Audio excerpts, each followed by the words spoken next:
दोस्तों आज की हेडलाइन है ऐबक शासन के रूप में।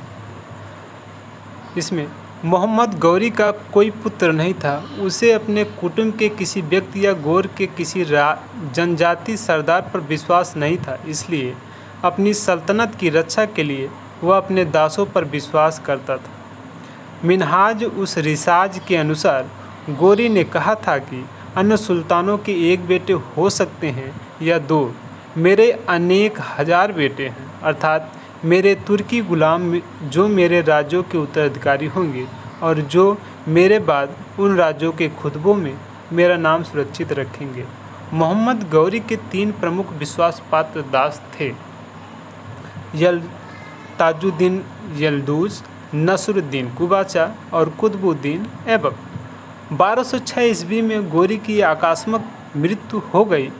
संतान न होने की स्थिति में उसने किसी को अपना उत्तराधिकारी नहीं चुना। उस समय उसके 3 विश्वासपात्र दासों अर्थात ताजुद्दीन यल्दौज, नसरुद्दीन कुबाचा व कुतुबुद्दीन ऐबक की स्थिति एक समान थी। अतः तीनों दासों ने गौरी के साम्राज्य को आपस में बांट लिया। इस बंटवारे में यल्दौज को गजनी, कुबाचा को सिंध और मुल्तान तथा तीसरा सदस्य कुतुबुद्दीन ऐबक, जो गौरी के समय में उत्तरी भारत में उसके प्रतिनिधि के रूप में कार्यरत था, को उत्तरी भारत के प्रांत प्राप्त हुए।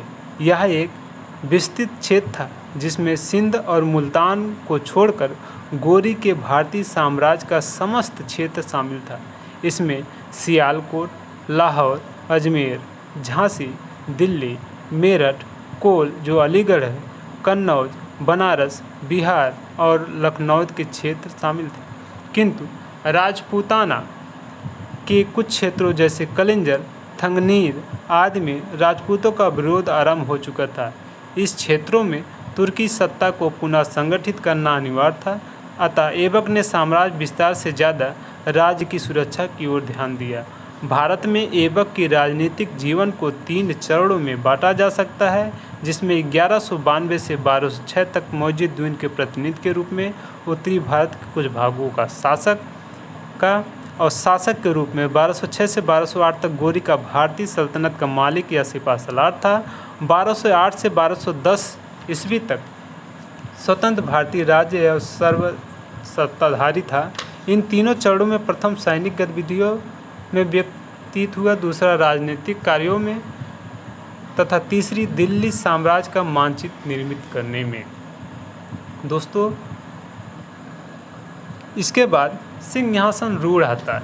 सिंहासन रूढ़ में औपचारिक रूप से ऐबक 25 जून 1206 ईस्वी को गद्दी पर बैठा, किंतु इसकी सत्ता को औपचारिक मान्यता और संभवतः नियुक्ति पत्र 3 वर्ष बाद अर्थात 1208 ईस्वी में मुइज़ुद्दीन के वैध उत्तराधिकारी तथा गजनी शासक महमूद द्वारा प्राप्त हुआ।